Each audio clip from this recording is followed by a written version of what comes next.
അപ്പോൾ ഇന്നത്തെ വീഡിയോയിലേക്ക് എല്ലാവർക്കും സ്വാഗതം. അപ്പോൾ കുറേ നാളായിട്ട് നിങ്ങൾ ചോദിച്ചിട്ടുള്ള ഒരു സ്റ്റോറി അതുമായിട്ടാണ് നമ്മൾ വന്നിട്ടുള്ളത് കേട്ടോ. ലവ് സ്റ്റോറിയാണ്. ഏട്ടൻ പോയതിനു ശേഷം നമ്മൾ ഈ വീഡിയോ പോസ്റ്റ് ചെയ്യുള്ളൂ. അത് നാളെ പോവാണ് കേട്ടോ. അപ്പോൾ അതൊക്കെ കഴിഞ്ഞ് നമ്മൾ സാവധാനമായിരിക്കും ഈ വീഡിയോ നമുക്ക് വരുന്നുണ്ടായിരിക്കുള്ളൂ. ഇപ്പം ഞാൻ പറയുന്നത് ഞാൻ എൻ്റെ വ്യൂ പോയിന്റിലുള്ള ഒരു സ്റ്റോറി ആയിരിക്കും ഞാൻ പറയണ്ടായിരിക്കാം. ഏട്ടൻ അതിൽ വല്ല തിരുത്തും കാര്യങ്ങളുണ്ടെങ്കിൽ ഏട്ടൻ തിരുത്തിക്കോട്ടെ, പ്രശ്നമൊന്നുമില്ല. അപ്പോൾ ആർക്കും വിഷമാവാത്ത രീതിയിൽ നല്ല കുറച്ച് കാര്യങ്ങൾ മാത്രം ഉൾപ്പെടുത്തിക്കൊണ്ട് നമുക്കൊരു കുഞ്ഞു സ്റ്റോറി ആയിട്ട് അവതരിപ്പിക്കാം. ഓക്കെ ഓക്കെ ഓക്കെ അപ്പോൾ ഞാൻ ഏട്ടനെ കാണുന്നത് 2002 ഡിസംബറിലാണ് കേട്ടോ. 2002 ഡിസംബറിലാണ്. ഞാൻ 10ാം ക്ലാസ്സിൽ പഠിക്കുകയാണ്. ഞങ്ങളുടെ സ്കൂളിൽ കലോത്സവം വന്നിട്ടുണ്ടായിരുന്നു, ഉപജില്ലാ കലോത്സവം. 3 ദിവസമാണ് അന്ന് കലോത്സവം ഉണ്ടായിരുന്നത്. അതിൽ ഫസ്റ്റ് ഡേ ഞാൻ പോയിട്ടുണ്ടായിരുന്നില്ല. ഞാൻ എക്സലന്റിലെ ട്യൂഷന് പോയിരുന്നത്. അപ്പം അന്നവിടെ പരീക്ഷ നടക്കണം.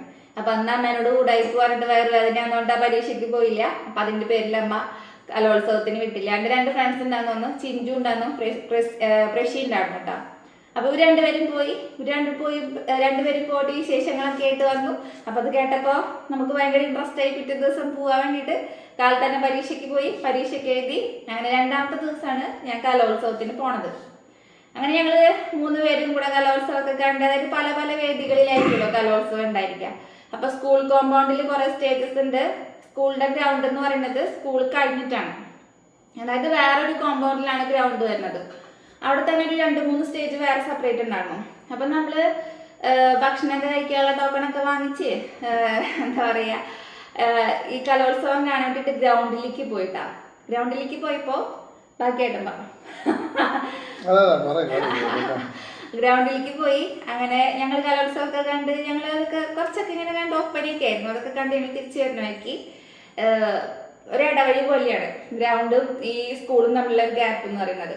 ഈ ഇടവഴിയിലെത്തിയപ്പോൾ 2-3 പേര് വന്ന് നമ്മളെ ബ്ലോക്ക് ചെയ്തിട്ട്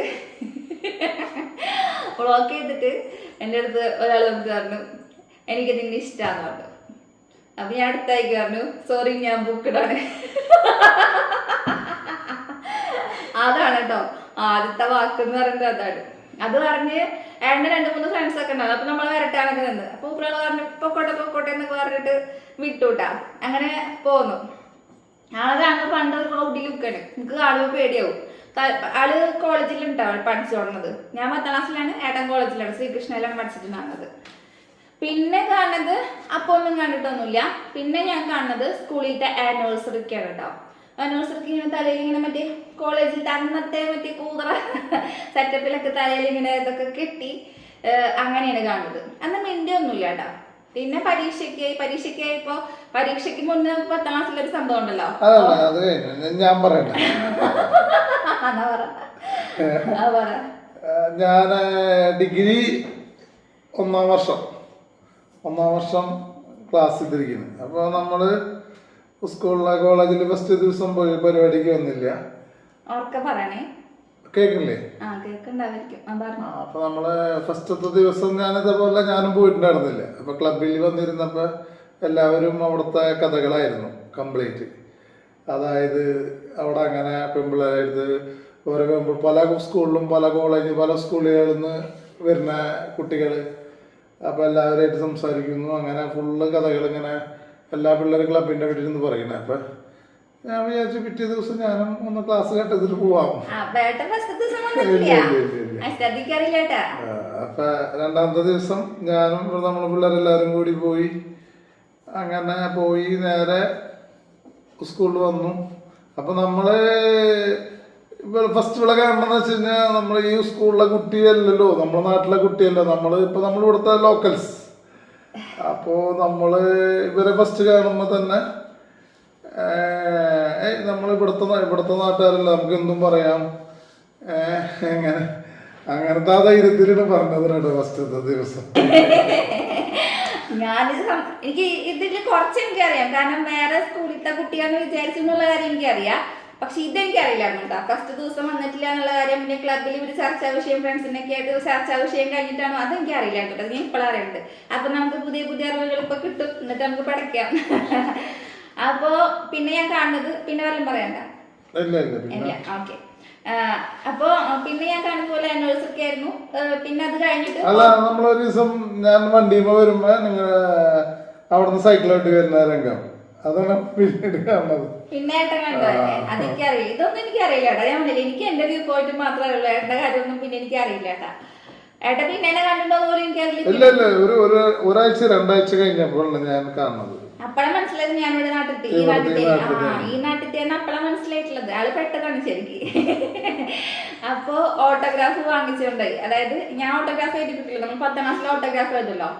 അങ്ങനെ ഞാൻ എന്റെ ഫ്രണ്ടിന് എഴുതാൻ കൊടുത്തിട്ട് തിരിച്ചു തന്നപ്പോഴുണ്ട് അതൊരു മറ്റേ കുഞ്ഞു പുസ്തകമായിരുന്നു അല്ലെ, അങ്ങനത്തെ ഒരു കുഞ്ഞു പുസ്തകമായിരുന്നു, ഡയറി ആയിരുന്നു.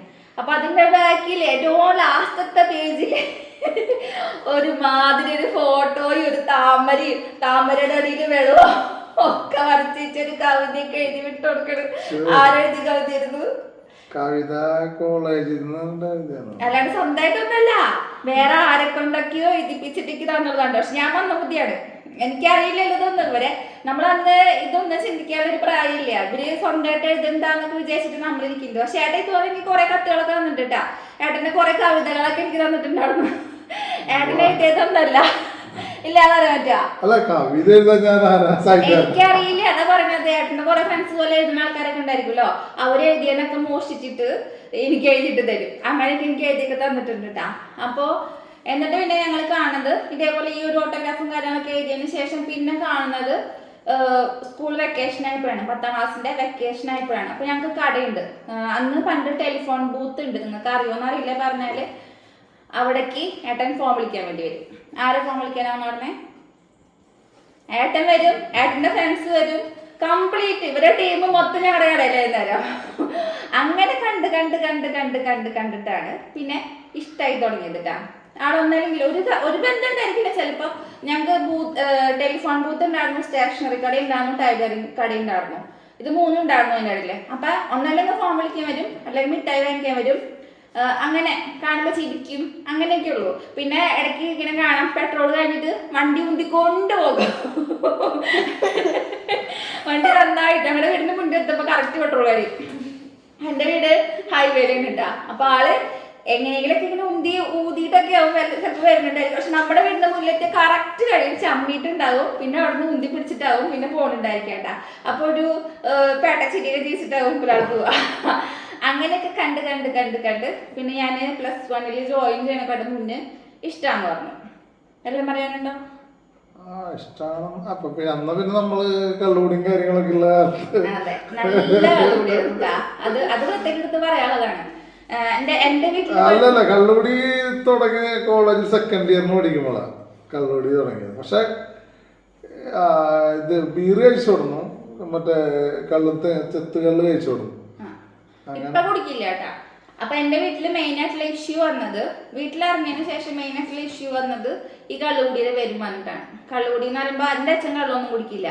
എന്റെ വീട്ടില് ചേട്ടനൊക്കെ കഴിക്കും, പക്ഷെ അച്ഛന്റെ മുന്നിൽ വെച്ചിട്ട് അങ്ങനെ ആരും കുടിയും കാര്യങ്ങളൊന്നുമില്ല. വീട്ടിൽ ആദ്യം അറിയുന്നത് അമ്മയാണ്, ചേട്ടനാണ്. അവിടെ നിന്ന് കുറെ കലാപങ്ങളും കാര്യങ്ങളൊക്കെ ഉണ്ടായി, അടിപിടി ബഹളം അതും ഇതൊക്കെ ഉണ്ടായിരുന്നു കേട്ടാ.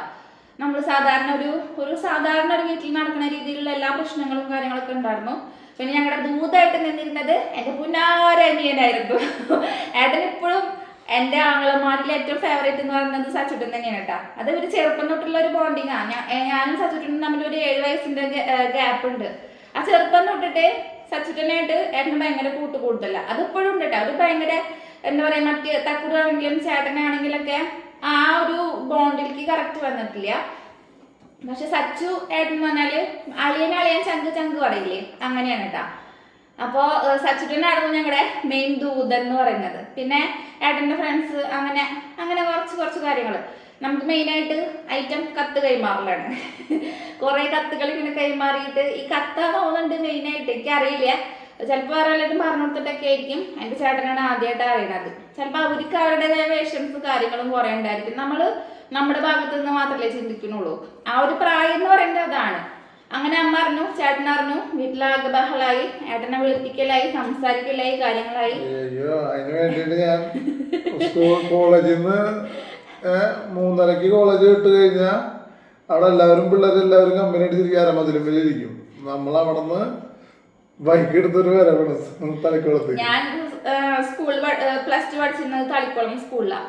ഏട്ടനപ്പോ കോളേജ് കഴിഞ്ഞാല് ഞങ്ങൾക്ക് 5 മണിക്കല്ലേ സ്കൂള് വിടുള്ളൂ. ഏട്ടൻ നേരെ കോളേജ് 3:30 വിട്ടിട്ടുണ്ടെന്ന് വെച്ചാൽ നേരെ അവിടേക്ക് വരും. ഞാൻ ഈ മിൽക്കി ബാർ കാണാൻ തുടങ്ങിയതും, അല്ല മിൽക്കി ബാർ അല്ല, ഡയറി മിൽക്ക് ഫാമിലി പാക്കാണ് കേട്ടോ വാങ്ങിച്ചരാം. അതുപോലെ ഷെയ്ക്കൊക്കെ കുടിപ്പിച്ചു തുടങ്ങിയത് ഏട്ടനാണ്. അന്നൊന്നും ഫുള്ളായിട്ട് ഷെയ്ക്ക് കുടിക്കാൻ പറ്റില്ല, പകുതി കുടിക്കുള്ളൂ. അപ്പോഴേക്കും നമുക്ക് പറ്റില്ല, തണുപ്പൊക്കെ അടിച്ചിട്ട്. ഇപ്പൊ നേരത്തെ 12 വയസ്സ് എന്തായാലും നമ്മൾ കഴിക്കും, നമുക്ക് പരിചയമായി. അന്ന് വാടാനപ്പള്ളിയില് ഏതായിരുന്നു കടയുടെ പേര്? സെലക്ടിന്റെ മുകളിലായിരുന്നു. ഇപ്പോഴത്തെ സെലക്ടിന്റെ മുകളിലായിരുന്നു. മുകളിലല്ല, അതൊരു ഷോപ്പായിരുന്നു, മുകളിലുണ്ടായിരുന്നു. അന്ന് പ്രിൻസ് ചേട്ടനുണ്ട്, സനൂപ് ഉണ്ട്, പിന്നെ എന്റെ കൂട്ടുകാർക്ക് സുഷി ഉണ്ട്. ഞങ്ങളൊക്കെ കൂടിയിട്ടാണ് പോവുക ഈ ഒരു ഷെയ്ക്ക് കുടിക്കുക വേണ്ടിട്ട്. അവിടെ പോയിരുന്നിട്ടാണ് സംസാരവും കാര്യങ്ങളൊക്കെ ഉണ്ടായിരുന്നത് കേട്ടാ. പിള്ളേർ രണ്ടുപേരും ഇരുന്നിട്ട് ഓരോന്ന് കാണിക്കുന്നുണ്ട്, അതാണ്. അപ്പോൾ ഇവിടെ ചേട്ടനാണെങ്കിലും ഏട്ടന്റെ ബ്രദറിനാണെങ്കിലും പ്രശ്നം കാര്യങ്ങളൊന്നും ഉണ്ടാകുന്നില്ല. അവള് ഭയങ്കര സപ്പോർട്ടൊക്കെ തന്നെയായിരുന്നു കേട്ടോ. പിന്നെ എൻ്റെ വീട്ടിലായിരുന്നു പ്രശ്നമായി. പിന്നെ അതവിടെ ചേട്ടനെയും അമ്മേനെയൊക്കെ പറഞ്ഞ് സോൾവ് ആക്കി വെച്ചിട്ട് അന്ന് അച്ഛനറിയില്ല കേട്ടാ. അച്ഛൻ അറിഞ്ഞത് ഏറ്റവും ലാസ്റ്റാണ് അച്ഛൻ അറിഞ്ഞിട്ടുള്ളത്. അതന്ന് ഞാൻ നമ്മളൊരു കൂട്ടുകാരന്റെ വീട്ടില് കല്യാണം, മഹേഷിന്റെ കല്യാണത്തിന് അച്ഛൻ കല്യാണത്തിന് ഞങ്ങൾ അവിടെ അടിച്ചോണ്ടിരിക്കുന്നത്. അച്ഛൻ വിളിച്ചിട്ട് കാണണം എന്ന് പറഞ്ഞിട്ട് എന്തുണ്ടെങ്കിലും അപ്പൊ പറയും കാണണം എന്നിട്ടാ പറയാ. ഡയറക്റ്റ് ആണ്, അതായത് ഫോണിൽ കൂടെ വിളിച്ചിട്ടുള്ള പരിപാടി. രാത്രി വന്നില്ലേ? രാത്രി വന്നത് അച്ഛൻ ഫസ്റ്റ് നമ്മള് നിന്നെ ഗുരുവാര് കറക്കിയിട്ട് നമ്മള് ആര്യവട്ടേന്ന് നിന്നെ കൊണ്ടുപോയിട്ട് ബൈക്ക് കൊണ്ടുപോയിട്ട് തിരിച്ചിറക്കില്ല, ആരെ കണ്ടുവന്നു. അതായത് ഞങ്ങള് അച്ഛൻ അപ്പൊ +2 ഒക്കെ കഴിഞ്ഞ് ഡിഗ്രി സെക്കൻഡ് ഇയർ എത്തണ നേരത്തിന്, അതപ്പോഴൊന്നല്ല, അപ്പോഴാണ് അച്ഛൻ വിളിക്കണത്. ഡിഗ്രി സെക്കൻഡ് ഇയർ എത്തണ നേരത്തിന് കേട്ടാ. പിന്നെ അച്ഛൻ അറിയണ്ട, ഒരു 4 വർഷത്തെ ഗ്യാപ്പ് കഴിഞ്ഞിട്ട് അച്ഛൻ അറിയാം. അല്ല ഏട്ടാ, അച്ഛൻ പറഞ്ഞില്ലേ അതിന് മുന്നേ ഗൾഫിൽ പോയിട്ട് ജോലി ആയതിനു ശേഷം വന്നാൽ മതി, പെണ്ണന്വേഷിച്ച് വന്നാൽ മതി പറഞ്ഞില്ലേ. നിങ്ങള് അതിന്റെ വീടിന്റെ അടുത്ത് ആരോ കണ്ടു അത് നമ്മള് ഞാൻ കോളേജിൽ പഠിക്കുന്ന സമയത്ത് കോളേജിന്റെ അവിടെ നിന്ന് ഞങ്ങൾ നേരെ ഇന്ത്യൻ കോഫി ഹൗസിൽ പോയി ഒരു മസാല ദോശയൊക്കെ കഴിച്ച്, മസാല ദോശ അല്ല കട്ട്ലേറ്റ്, അന്ന് ഞാൻ ആദ്യമായിട്ട് കട്ട്ലേറ്റ് ഇന്ത്യൻ കോഫി ഹൗസിൽ കയറി കട്ട്ലേറ്റ് കഴിക്കാൻ പഠിപ്പിച്ചത് ദുഷ്ടനാണ്. അങ്ങനെ അവിടെ നിന്ന് കട്ട്ലേറ്റ് ഒക്കെ കഴിച്ച് ഞങ്ങൾ നേരെ ചാവക്കാട് ബസ് സ്റ്റാൻഡിലേക്ക് തന്നെ ഇറക്കാൻ വേണ്ടി വരുന്ന നേരത്തെ നമ്മുടെ വീട്ടിൽ തൊട്ടപ്പുറത്തെ വീട്ടിലെ ചേട്ടൻ ഏട്ടനും ഇവിടെ വണ്ടി നിർത്തി, ആളിവിടെ വണ്ടി നിർത്തി. ഞങ്ങള് മുഖത്തോട് മുഖം നോക്കുന്നു, ചിരിക്കുന്നു, എന്നെ അവിടെ ഇറക്കുന്നു. ഞാൻ വീഴത്തിനെക്കാട്ട് സ്പീഡിൽ ആ ചേട്ടൻ വീട്ടിലെത്തി. പിന്നെ അച്ഛനോട് എന്തെങ്കിലും കാര്യങ്ങൾ പറയാണ്ടിരിക്കില്ലല്ലോ, ആള് പോയി പറഞ്ഞു. അച്ഛൻ നേരെ എൻ്റെ അടുത്തൊന്നും ചോദ്യമൊന്നുമില്ല, നേരെ ഏട്ടനെ ഫോൺ വിളിക്കണേ. അതെങ്ങനെ ഫോൺ നമ്പർ അച്ഛനല്ലപ്പോ അങ്ങനെ ഫോൺ നമ്പർ കിട്ടിയത് അതൊന്നല്ല. പക്ഷെ ആ നേരത്തെ ഏട്ടൻ ഗൾഫിലാണ്, അതാ പറഞ്ഞത്. നിങ്ങൾ ലീവിന് വന്നതാണ്, ബൈജുവേട്ടന്റെ കല്യാണത്തിന് ലീവിന് വന്നിരിക്കുകയാണ്. എന്റെ കോളേജിൽ പഠിക്കുന്ന എന്റെ ഒരു അവിടുത്തെ പൂരാണോ കല്യാണമാണോന്ന് അറിയില്ല. ഞങ്ങള് രാത്രി അപ്പൊ അത് നമ്മള് +2 പഠിക്കുന്ന സമയത്തിനായിരിക്കും. എനിക്ക് അങ്ങനെ കറക്റ്റ് ടൈം ഓർമ്മയില്ല കേട്ടോ. അച്ഛൻ എന്തായാലും എല്ലാവരും അറിഞ്ഞതിന് ശേഷമാണ് അച്ഛൻ അറിഞ്ഞിട്ടുള്ളത്. അതല്ല, ഞാൻ ഡിഗ്രിക്ക് ദുബായി പോയിട്ടില്ല. അപ്പൊ ഞങ്ങള് തമ്മിൽ ആകെ ഇഷ്യൂ ക്ലാഷ് ആവും. എന്തോ ആവട്ടെ, എന്തായാലും സംഭവം മനസ്സിലായില്ലേ. ഇവിടുത്തെ അമ്മയ്ക്ക് ഇതുപോലെ ഭയങ്കര എതിർപ്പായിരുന്നു. അമ്മയ്ക്ക് എതിർപ്പ് ഉണ്ടാവാനുള്ള കാരണം എന്തായിരുന്നു? പൊക്കളങ്ങര. അതെന്താ പൊക്കളങ്ങര ഇഷ്ടമല്ല? അമ്മയ്ക്ക് പേടിയായിരുന്നു. പാർട്ടി നമ്മുടെ നമ്മുടെ ഏരിയ മാർക്സിസ്റ്റുകാരുടെ ഏരിയ ആണ്, ഭയങ്കര മാർക്സിസ്റ്റ് ഏരിയ ആണ്. അതിനെന്തിനാ അമ്മയ്ക്ക് പൊക്കളങ്ങരക്കാരെ കണ്ടെടുത്താൻ പറ്റേ? അമ്മയ്ക്ക് പേടിയായിരുന്നു. അങ്ങനെ അപ്പൊ അമ്മയ്ക്ക് ഭയങ്കര എതിർപ്പായിരുന്നു. എന്റെ വീട്ടില് അച്ഛന് എതിർപ്പ് ഉണ്ടാവാനുള്ള കാരണം എന്ന് വെച്ചാല് ഈ കള്ളുകൂടിയുടെ വിഷയം കാരണം കേട്ടാ. പിന്നെ അച്ഛൻ അങ്ങനെ വേറെ ഇഷ്യൂസും കാര്യങ്ങളൊന്നുമില്ല, വീടുകൾ സംബന്ധമായിട്ട് വേറെ ഇഷ്യൂസും കാര്യങ്ങളൊന്നുമില്ല. ഈ കള്ളുകൂടി ഇപ്പൊ ഈ പറഞ്ഞ അമ്മയുടെ ഏരിയയുടെ പ്രശ്നം അത്ര മാത്രമേ ഉണ്ടായുള്ളൂ. എനിക്ക് എൻ്റെ ഒരു വിശ്വാസത്തിൽ, എൻ്റെ ഒരു ഓർമ്മയില് ഏട്ടൻ എന്റെ +2 കഴിഞ്ഞപ്പോ ഏട്ടൻ ആരും ഗൾഫിലേക്ക് പോയിട്ടുണ്ട് അല്ലേ? 2005 അല്ല, ഏട്ടൻ ഏതുപോലെ ഗൾഫിലേക്ക് പോയേ? 2006 ഞാൻ ഡിഗ്രി ഫസ്റ്റ് ഇയർ ജോയിൻ ചെയ്തിട്ടുള്ളത്. അപ്പൊ ആളാ നേരത്ത് ഗൾഫിലേക്ക് പോയിട്ടുണ്ട്. ഗൾഫിലേക്ക് പോണേക്കാട്ടും മുന്നേ എന്തായാലും അച്ഛൻ അറിഞ്ഞിട്ടുണ്ട് കേട്ടോ. അച്ഛൻ പറഞ്ഞിട്ടുണ്ടായിരുന്നു ഗൾഫിലേക്ക് പോണേക്കാട്ടും മുന്നേ ഇതേപോലെ. അപ്പൊ ഏട്ടൻ പറഞ്ഞത് തെറ്റുണ്ട്, ഗൾഫിലേക്ക് പോണേക്കാട്ട്. ഏട്ടൻ ഗൾഫിലേക്ക് പോണത് തന്നെ അച്ഛന്റെ ഒരു ഡയലോഗും അല്ല, അതായത് കല്യാണം കഴിച്ച് തരണം എന്ന് വെച്ചാല് ജോലിയായിട്ട് വന്നാൽ കല്യാണം കഴിച്ച് തരാമെന്ന് പറഞ്ഞിട്ടുണ്ടായിരുന്നു. അങ്ങനെയാണ് ആൾ പിന്നെ ഗൾഫിലേക്ക് പോണത്. ഗൾഫിലേക്ക് പോയി വന്നിട്ട് ഇവിടെ ചേട്ടന്റെയും ചേച്ചിയുടെയും കല്യാണം കഴിഞ്ഞത് 2007 കല്യാണം കഴിഞ്ഞത്. 2007 തന്നെയാണ് ഇവരെ കല്യാണം കഴിഞ്ഞിട്ട് 10 ദിവസം കഴിഞ്ഞപ്പോഴാണ് നമ്മുടെ എൻഗേജ്മെന്റ് വരുന്നത്. 10-15 ദിവസം കഴിഞ്ഞപ്പോഴാണ് എൻഗേജ്മെന്റ് വരുന്നത്. ഈ ഒരു സമയത്താണ് ഞാൻ നേരത്തെ പറഞ്ഞ സ്റ്റോറി ഉണ്ടാവുന്നത്. അതായത് നമ്മൾ കോളേജിൽ വെച്ചിട്ട് ഭക്ഷണം കഴിക്കാൻ പോയിട്ട് വരുന്നതൊക്കെ അപ്പുറത്തെ ചേട്ടൻ ഞാൻ ഇത് പറഞ്ഞു കൊടുത്തത്. അപ്പൊ അച്ഛൻ പറഞ്ഞു എൻഗേജ്മെന്റ് നീട്ടിക്കൊണ്ടു പോകാൻ പറ്റില്ല, വേഗം കഴിക്കണം എന്ന് പറഞ്ഞിട്ടാണ്. അപ്പൊ നമ്മൾ വേഗം തന്നെ എൻഗേജ്മെന്റ് ഒക്കെ ശരിയാക്കിയിട്ട് എൻഗേജ്മെന്റ് നടത്തണം കേട്ടോ. നവംബറിലായിരുന്നു ഞങ്ങളുടെ എൻഗേജ്മെന്റ്, ഡിസംബറിൽ ഞാൻ തെറ്റി പറഞ്ഞതാണ്. 2.5 കൊല്ലം കഴിഞ്ഞപ്പോഴാണ് പിന്നെ കല്യാണവും കാര്യങ്ങളൊക്കെ ഉണ്ടാവുന്നത്. ഇതിൻ്റെ ഇടയിൽ കുറേ അടിപിടി ബഹളം, ചർച്ചയില്ലായിട്ട് ഞങ്ങൾ തമ്മിൽ തന്നെ കുറേ അടി, നിർത്തല്, ബ്രേക്കപ്പ് കാര്യങ്ങൾ, അങ്ങനെ കംപ്ലീറ്റ് ഇഷ്യൂസ്, കുറേ ഇഷ്യൂസും കാര്യങ്ങളൊക്കെ ഉണ്ട്. അതൊന്നും നമുക്ക് പബ്ലിക്കായിട്ട് പറയാൻ അങ്ങനെ പറ്റുന്ന കാര്യങ്ങളൊന്നുമല്ല. പിന്നെ കോമൺ ആയിട്ട് ഇപ്പം എന്താ പറയാന്ന് വെച്ചാൽ വേറെ എന്താ പറയാനുള്ളേ, ഇതന്നെ ഏട്ടന് എന്നെ മെയിനായിട്ട് ഇഷ്ടമാകാൻ കാരണം എന്തായിരുന്നു? മുടിയായിരുന്നു കേട്ടാ. മുടി കണ്ടു ഇഷ്ടമായിരുന്നാണ് പറയാ, എപ്പോഴും അങ്ങനെ തന്നെ പറയാം. അതുകൊണ്ട് മുടി വെട്ടാൻ സമ്മതിക്കില്ല കേട്ടാ. മുടി ഭയങ്കര ഇഷ്ടമാണ്. ഇപ്പൊ എന്റെ മാത്രല്ല, പിള്ളേര് 2 പേരും അതുകൊണ്ട് ഇട്ടിട്ട് തന്നെ ഇരിക്കണം കേട്ടാ. മുടി വെട്ടാൻ തീരെ സമ്മതിക്കില്ല. പക്ഷെ നമ്മള് മുടി വെട്ടാൻ തോന്നിയ ഇപ്പൊ വെട്ടൊക്കെ ചെയ്യും. അച്ഛൻ പോകാൻ വേണ്ടി വെയിറ്റ് ചെയ്തിരിക്കുകയാണ് ഞങ്ങൾ മുടി വെട്ടാൻ വേണ്ടിട്ട്.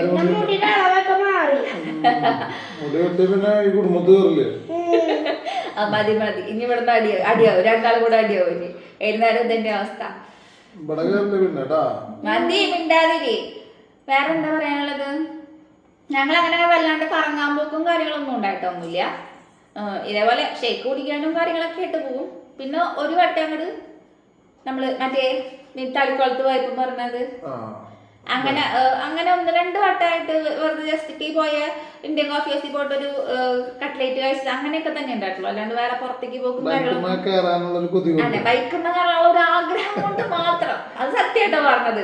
ബൈക്കുമ്മ കയറണം എന്നുള്ള ഒരു ആഗ്രഹം കൊണ്ട് മാത്രം. കാരണം എന്റെ വീട്ടിൽ ബൈക്കൊന്നുമില്ല, ചേട്ടന് ബൈക്ക് ഉണ്ടായിട്ടില്ല, വേറെ ആർക്കും അതിനില്ല. ചെറുപ്പത്തിൽ എന്റെ പാപ്പനൊരു ബൈക്ക് ഉണ്ടായിരുന്നപ്പോ ചെറുപ്പത്തിൽ ഞാൻ 2ാം ക്ലാസ്സിലൊക്കെ പഠിക്കുന്ന സമയത്ത്, 2ാം ക്ലാസ്സിലല്ല അതിന് മുന്നേ അപ്പൊക്കെ കയറിയിട്ടുള്ളതാ. പിന്നെ ഞാൻ ബൈക്കുമ്മ കയറിയിട്ട് തന്നെ ഇല്ല.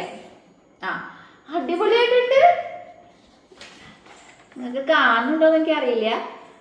പായ് വരച്ചതിനുണ്ടാ തവളേനെ. ഈ തവള സൂപ്പർ അല്ല. അപ്പൊ അങ്ങനെ കയറിയിട്ടുള്ളതുണ്ട്. അല്ലാണ്ട് ഞങ്ങൾ കറങ്ങാൻ പോക്കും കാര്യങ്ങളൊന്നും ഉണ്ടായിട്ടില്ല. പക്ഷെ എന്നെ എല്ലാ പൊട്ട സ്വഭാവങ്ങളും പഠിപ്പിച്ചു തന്നിട്ടുള്ളത് ഏട്ടനാണ്. ഈ പറഞ്ഞ പോലെ പുറത്തുനിന്ന് ഫുഡ് കഴിക്കുന്ന പരിപാടി എന്റെ വീട്ടിൽ പുറത്തുനിന്നുള്ള ഫുഡ് അവിടെ അല്ല, അതായത് കഴിക്കില്ല. നമ്മളെപ്പോഴും വീട്ടിലത്തെ ഫുഡ് മാത്രമേ കഴിക്കുള്ളൂ. പക്ഷെ ഞാൻ ഈ പുറമെന്നുള്ള തീറ്റ മൊത്തം പഠിച്ചിട്ടുള്ളത് എന്റെ കെട്ടിയവൻ കാരണമാണ് കേട്ടാ. അതെ, അത് പിള്ളേർക്ക് പഠിപ്പിച്ചു കൊടുത്തിട്ടുണ്ട് കറക്റ്റ് ആയിട്ട്. വേറെ ഇനി എന്താ പറയാനുള്ളത്? നമ്മുടെ ലവ് സ്റ്റോറി നമ്മൾ ഇതിൽ പകുതി കട്ട് ചെയ്ത് കളഞ്ഞത് എന്താ വെച്ചാല്, നമുക്ക് എന്തായാലും അച്ഛനമ്മ എല്ലാവരും ചേട്ടൻ അനിയന്മാര് അവരൊക്കെ ഉള്ളത് കൊണ്ടാണ് കേട്ടാ. കാരണം നമുക്ക് പറയാൻ പറ്റും, പബ്ലിക്കായിട്ട് പറയാൻ പറ്റാവുന്ന കാര്യങ്ങൾ മാത്രം നമ്മൾ ഇതിൽ ഉൾപ്പെടുത്തിയിട്ടുള്ളൂ. അതുപോലെ ഇതൊരു കുഞ്ഞ് അത്രയുള്ള ലവ് സ്റ്റോറി അത്രയില്ലല്ലോ, ഫുൾ തീറ്റ. അപ്പൊ ഞങ്ങൾ നല്ല ഹാപ്പി ആയിട്ട് സന്തോഷമായിട്ടിരിക്കുന്നു. എത്ര വർഷമായി കല്യാണം? പറ പറ പറ പറ. 15 വർഷമായില്ലേ? 15 വർഷമായിട്ട് ഇപ്പൊ ഒരു കുഴപ്പമില്ലല്ലോ? ഇല്ല, വല്ല കുഴപ്പമുണ്ടെന്ന് തന്നെ. കുഴപ്പമുണ്ട് തന്നെ. പിന്നെന്തൊരു താങ്കി പറയണത്? എന്തൊരു അല്ലല്ല, അങ്ങനല്ല ഞാൻ പറഞ്ഞു. 15 വർഷമായിട്ട് നിങ്ങൾ സന്തോഷമായിട്ടില്ല ജീവിക്കുന്നത്? അങ്ങനെയൊന്നുമില്ല, ഞങ്ങൾ തമ്മിൽ പൂരടി ഉണ്ടാവാറുണ്ട്. ഇപ്പൊ ഒരു 5 മിനിറ്റ് അടുത്തേക്ക് ഇരുന്നിട്ടുള്ള അപ്പാടി പോട്ടു. എന്താ തല്ലുകൂടിയാലും സ്നേഹമില്ലെന്ന് പറയുന്നത്? സ്നേഹം ഇപ്പൊ തല്ലുകൂടിയിട്ട് നശിച്ചിട്ട് ഒരാൾക്ക് സ്നേഹം ഇല്ലാണ്ടിരിക്കൊന്നുമില്ല. പക്ഷെ നല്ല വൃത്തിയായിട്ട് സ്വഭാവങ്ങളുണ്ട് കേട്ടോ, അസൽ വൃത്തിയായിട്ട് സ്വഭാവങ്ങളുണ്ട്. ഈ പറയുന്ന കള്ളുകൂടി ഉണ്ടല്ലോ, ഈ പറയുന്ന കള്ളുകൂടി നിർത്താൻ വേണ്ടിയിട്ട് ഞാൻ എന്റെ പരമാവധി ഞാൻ ആലോചിച്ചിട്ടുണ്ട്. എനിക്ക് തലവേദന എന്നൊരു സാധനം ഉണ്ടല്ലോ, ഇപ്പോൾ കൂടിയിട്ടുണ്ട്. എന്തോരം സത്യം ഇട്ടാന്ന് പറയും എന്റെ തല ഇങ്ങനെ വേദന എടുത്തിട്ടിരിക്കുന്നത്. ഈ തലവേദന എടുക്കാൻ കാരണമായിട്ട് എന്റെ മെയിൻ ആയിട്ടുള്ള ഏട്ടന്റെ കള്ളസത്യങ്ങൾ മാത്രമാണ്. എന്നിട്ട് എങ്ങനെ കള്ളുകൂടി നിർത്തിയെന്ന് അറിയണ്ടേ? എന്റെ അച്ഛനെ ഇത് കല്യാണത്തിന് എത്ര എതിർപ്പായിരുന്നു അറിയാം, നിങ്ങൾക്ക് ഊഹിക്കാൻ പോലും പറ്റില്ല. അച്ഛൻ അത്രയ്ക്ക് എതിർപ്പായിരുന്നു ഈ കള്ളുകൂടിയുടെ ഒരു പ്രശ്നം കാരണം കൊണ്ട് മാത്രം. എന്നിട്ടും കള്ളു കുടിച്ചു തുടങ്ങും, കല്യാണം കഴിഞ്ഞിട്ടും കള്ളു കുടിച്ചു തുടങ്ങും. എനിക്ക് തോന്നുന്നു പായു ഉണ്ടായി കഴിഞ്ഞിട്ട് നമ്മൾ ഈ ഒരു വീട്ടിൽ വന്നിട്ട് 2 കൊല്ലം കഴിഞ്ഞിട്ടുണ്ടാവും അല്ലേ?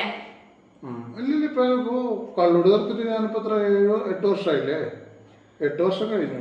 8 വർഷമായിട്ടുണ്ടെന്ന് വെച്ചാല് ഇവിടെ വന്നപ്പോ നിർത്തിയിട്ടുള്ളതാണ് കേട്ടോ. അതുവരെ ഉണ്ടായിട്ടുണ്ട്. അതായത് പായുവിനെ ഞാൻ പ്രസവിച്ചു കഴിഞ്ഞപ്പോഴും ആള് കള്ളൊക്കെ കുടിച്ചു തുടങ്ങും. പിന്നെ എപ്പോഴാണെന്ന് എനിക്ക് അറിയില്ല. പായുവിനിപ്പോ 10 വയസ്സാണ്. അപ്പൊ ഇതിനിടയിൽ എപ്പോഴും നിർത്തിയിട്ടുള്ള കാര്യമാണ്. അതുവരെ കള്ളുകൂടി ഉണ്ടാകും കേട്ടോ. അതിന്റെ പേരിൽ മാത്രമാണ് അച്ഛനും ഏട്ടനും തമ്മിൽ ഒരു സ്വർച്ചാർച്ച ഉണ്ടാകുന്നത്. ഇവർ തമ്മിൽ അത്രയും എന്താ പറയാ, നല്ല ഒരു അമ്മായിപ്പനും മരുവനൊന്നും അല്ല. അതായത് ഏട്ടൻ ഗൾഫിൽ നിന്ന് വരുമ്പോൾ സാധനങ്ങളൊക്കെ എന്താ വേണ്ട വെച്ചാന്നൊക്കെ പറഞ്ഞൊക്കെ കൊണ്ടുപോയി കൊടുക്കുകയൊക്കെ ചെയ്യും. ജസ്റ്റ് എന്തെങ്കിലും അങ്ങോട്ട് കൂടി സംസാരിച്ചെങ്കിലായി. ഫോൺ വിളിയും കാര്യങ്ങളൊന്നും അങ്ങനെയൊന്നുമില്ല. അത് കല്യാണം കഴിഞ്ഞിട്ടാണെങ്കിലും അച്ഛൻ ആ ഒരു കാര്യത്തിൽ ഭയങ്കര വിഷമവും കാര്യങ്ങളൊക്കെ തന്നെയായിരുന്നു കേട്ടോ. അത് അച്ഛൻ മരിക്കണ വരെ അച്ഛൻ ആ ഒരു വിഷമം ഉണ്ടായിരുന്നു സത്യത്തിൽ. അത് സ്വന്തമായിട്ട് ഇപ്പോൾ ഏട്ടനോട് പോയി ഞാൻ ചോദിക്കും, ഈ 2 പെൺപിള്ളേരെ കല്യാണം കഴിച്ച് കൊടുക്കുമ്പോൾ അവർ ഭർത്താക്കന്മാരെ എങ്ങനെയായി സമ്മതിക്കുമെന്ന് വെച്ചില്ല എന്നിട്ടേ പറയുള്ളൂ. അപ്പോൾ ഞാൻ ചോദിക്കും, അങ്ങനെ തന്നെയല്ല എൻ്റെ അച്ഛനും അങ്ങനെയല്ലേ ചിന്തിച്ചിട്ടുണ്ടായിരിക്കുക. അപ്പൊ അങ്ങനെ പറയുമ്പോൾ മറുപടി ഒന്നുമില്ല. നമ്മളിപ്പോൾ എന്തെങ്കിലും കാര്യങ്ങൾ അനുഭവിച്ചത് സെയിം ആയിട്ട് സ്വന്തം പിള്ളേർക്ക് അവരുടെ ലൈഫിലേയും അങ്ങനെ വന്നിട്ടുണ്ടെന്ന് വെച്ചാൽ സമ്മതിക്കുമെന്ന് ചോദിച്ചാൽ അപ്പോൾ പറയും എൻ്റെ മക്കളെ തൊട്ടിട്ടുണ്ടെങ്കിൽ കൈകൊട്ടെന്ന് പറയും.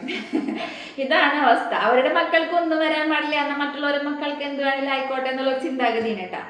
അത് എൻ്റെ അച്ഛൻ മരിക്കണ വരെയും ആ ഒരു വിഷമം ആൾക്കുണ്ടായിരുന്നു കള്ളുകുടിയുടെ പേരിൽ. എന്നാ വെച്ചാല് കള്ളു കുടിച്ചിട്ട് വന്നിട്ട് നമ്മളെ ഉപദ്രവിക്കുക കാര്യങ്ങൾ അങ്ങനെയൊന്നുമില്ല. ആള് വേണമെങ്കിൽ ഒരു ബെഗൊക്കെ ആവും ലഗഴിക്കുണ്ടായിരിക്ക. ഒരു ബെഗല്ല എനിക്ക് തെറ്റി. എത്ര ബെഗ് കഴിക്കട്ടെ? അങ്ങനൊന്നുമില്ല, നമ്മള് കമ്പനി കൂടുമ്പോ കഴിക്കാന്നല്ലാണ്ട് എന്നും കള്ളുകൂടി അങ്ങനെയൊന്നുമില്ല കേട്ടാ. വല്ലപ്പോഴൊക്കെ ഉണ്ടായിരിക്കുള്ളൂ. പക്ഷെ അതൊന്നും അച്ഛന് ഇഷ്ടമല്ല. അച്ഛന്റെ ഒരു ക്യാരക്ടറിന്റെ ആയിരിക്കും അച്ഛൻ അത് അഡ്ജസ്റ്റ് ചെയ്യാൻ പറ്റാത്തത്. അച്ഛന്റെ കാഴ്ചപ്പാടിൽ നമ്മള് ക്ലബിന്റെ അവിടെ ഇരുന്ന് വർത്തമാനം പറഞ്ഞ നമ്മളെ ഹൈവേയിലല്ല ക്ലബായിരുന്നേ. അപ്പൊ അങ്ങനെയൊക്കെ ആളല്ലാണ്ട് ഡെയിലി കള്ളു കുടിക്കേ, നമ്മളെ തല്ലേ പിടിക്കേ, വീട്ടിൽ അലമ്പുണ്ടാക്കിയേ, അങ്ങനത്തെ ഒരു ഇഷ്യൂസും കാര്യങ്ങളൊന്നും ഇല്ല. അച്ഛനാ കള്ളുകൂടി ഇഷ്ടമില്ലാത്തതുകൊണ്ട് എനിക്ക് ആ കള്ളുകൂടി ഇഷ്ടമല്ല, അത്രേ ഉള്ളൂ. അല്ലാണ്ട് എനിക്ക് കള്ളു കുടിക്കുന്നവരോട് എനിക്ക് അലമ്പും കാര്യങ്ങളൊന്നും ഉണ്ടായിരുന്നല്ല. പക്ഷെ അച്ഛൻ്റെ ആ ഒരു റൂളിനനുസരിച്ചിട്ടാണ് ഞാനും ആ ഒരു എൻ്റെ ഒരു കാഴ്ചപ്പാട് അന്നുണ്ടായിരുന്നത് കേട്ടോ. പക്ഷെ ഇപ്പൊ അങ്ങനത്തെ ഇങ്ങനത്തെ കാഴ്ചപ്പാട് എനിക്കില്ല. ഇപ്പൊ വേണമെങ്കിൽ ഞാൻ കൊണ്ട് കള്ളു കുടിച്ചോളാനേ പറയുള്ളൂ, പക്ഷെ ഏട്ടൻ കുടിക്കില്ല.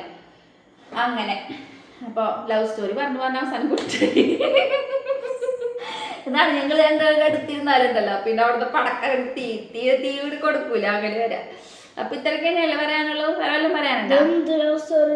എന്ത് ലവ് സ്റ്റോറി അല്ലേ ഞങ്ങൾക്ക് എങ്ങനെയൊക്കെ പറയാനറിയുള്ളൂ കേട്ടാ.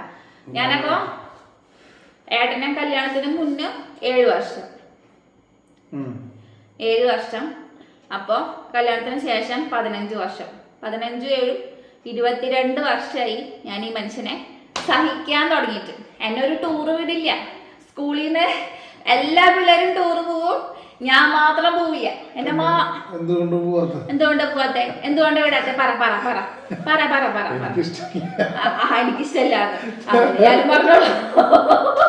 എനിക്കിഷ്ടല്ലാതെ ഇപ്പൊ അമ്മൂട്ടിക്ക് സ്ഥലമില്ല, അമ്മൂട്ടിയോട് പൊക്കോളം പറയാം, അമ്മൂട്ടിക്ക് പൂവുണ്ടെന്ന് പറയാ, മോള് പൊക്കോ അത് അങ്ങനത്തെ സംഭവമാണ് കേട്ടാ. അവന്റെ മക്കൾക്ക് എന്ത് വേണല്ലോ, എനിക്കിഷ്ടമല്ല എന്ന് പറഞ്ഞിട്ടില്ലേ. എന്റെ +2 പഠിക്കുമ്പോഴല്ല എന്റെ ക്ലാസ്സിലത്തെ എല്ലാ പിള്ളേരും പോയിട്ടുണ്ട്, ഞാൻ ഒരാളും മാത്രം ടൂർ പോയിട്ടില്ല. രസമില്ലാത്തതുകൊണ്ടാണ് ഞാൻ എന്ത് ചെയ്യാനാണ്. അത് കാരണം ഇപ്പൊ അനുഭവിക്കുന്നില്ലേ. ഇപ്പൊ എല്ലാ സ്ഥലത്തേക്കും ഇങ്ങനെ എല്ലാവരും ലീവിന് വരുമ്പോ വീട്ടിലിരുത്തൂല, എല്ലാ സ്ഥലത്തേക്കും കൊണ്ടുപോകണം. ഇപ്പൊ കൊണ്ടുപോയിട്ട് അന്ന് ഫ്രണ്ട്സിന്റെ ഒപ്പം പോണത് വേറെയല്ലേ, ആ വൈബ് വേറെയെന്ന് വെച്ചാ. എന്നാലുണ്ടല്ലോ കോമഡി എന്താണെന്നറിയോ, ഈ ദുഷ്ടൻ കോളേജിൽ നിന്ന് ബാംഗ്ലൂര്, മൈസൂര്, ഊട്ടി, കൊടൈക്കനാല് കംപ്ലീറ്റ് നമ്മുടെ അനുവാദം വേണ്ട, ഒന്നും വേണ്ട, എല്ലായിടത്തേക്കും തിരിഞ്ഞ് നടക്കും. മൂപ്പരാള് ഫുള്ള് വൈബ്, ചില്ല, എന്റർടൈൻമെന്റ്. ഒന്നുമില്ല ഫുൾ കാലി. ഒരുമാതിരി വൃത്തിയായിട്ട് മനുഷ്യൻ. അങ്ങനെ ഞങ്ങളുടെ ലവ് സ്റ്റോറിയുടെ അവസാനിക്കുകയാണ്. അങ്ങക്ക് ഇങ്ങനെയൊക്കെ കഥ പറയാൻ അറിയുള്ളൂ. ഇത്ര ഉള്ളു കഥ. കഴിഞ്ഞു. ഏട്ടാ ബൈ പറ.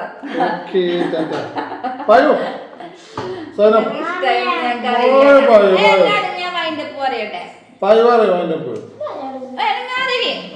അപ്പൊ ഇത്രയൊക്കെ ഉള്ളൂ കേട്ടോ ഞങ്ങളുടെ കഥ എന്ന് പറയുന്നത്.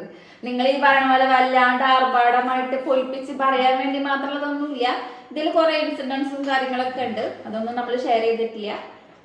അപ്പോൾ ഞങ്ങളുടെ ഒരു സ്റ്റോറി എന്ന് പറയുന്നത് അതിൻ്റെ ഒരു മിനിമൽ വേർഷനായിട്ടാണ് നിങ്ങളുടെ മുന്നിലേക്ക് പ്രസന്റ് ചെയ്തിട്ടുള്ളത്.